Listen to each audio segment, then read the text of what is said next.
દાખલા નંબર 3 જેની રકમ આપેલી છે કે સમદ્વિબાજુ કાટકોણ ત્રિકોણ ABC રચો, જેમાં માપખૂણો ACB 90 અંશ અને AC બરાબર 6 સેન્ટીમીટર.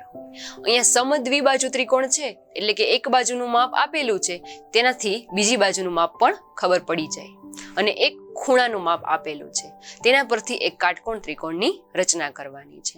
તો રચનાના મુદ્દાઓ જોઈએ, જેમાં સૌપ્રથમ મુદ્દો છે કે 6 સેન્ટીમીટર લંબાઈનો એક રેખાખંડ AC દોરો. અહીંયા સ્કેલમાં 6 સેન્ટીમીટરનું માપ લઈ એક રેખાખંડ AC દોરેલો છે. બીજો મુદ્દો કે AC ના C બિંદુએ CX કિરણ રચો, જે XCA બરાબર 90 અંશ થાય. એટલે કે C બિંદુ પાસે 90 અંશનો ખૂણો બનાવતું એક કિરણ રચવું છે, તો પરિકરને અનુકૂળ માપની ત્રિજ્યા લઈ પરિકરનું કેન્દ્ર C બિંદુ પાસે રાખી એક ચાપ દોરી, જે 30 ના માપનું છે.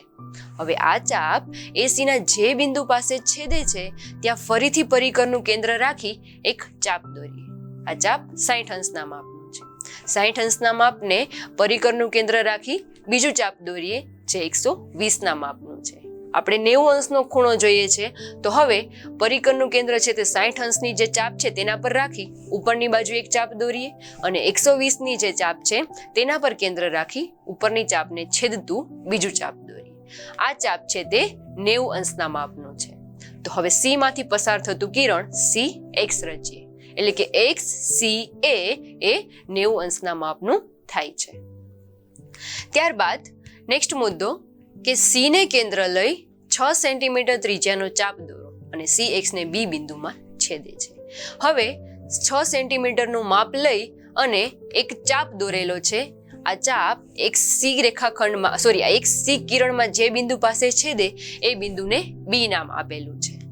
ત્યારબાદ રેખાખંડ BA દોરો. હવે B બિંદુ અને A બિંદુને જોડતો રેખાખંડ BA દોરેલો છે. તો આમ ત્રિકોણ ABC એ માગ્યા મુજબનો ત્રિકોણ છે. અહીંયા માપખૂણો C 90 અંશનો છે, અને AC અને BC બંને બાજુના માપ સરખા છે, એટલે કે સમદ્વિબાજુ ત્રિકોણ થાય છે. આ આપેલો માગ્યા મુજબનો ત્રિકોણ સાબિત થાય છે.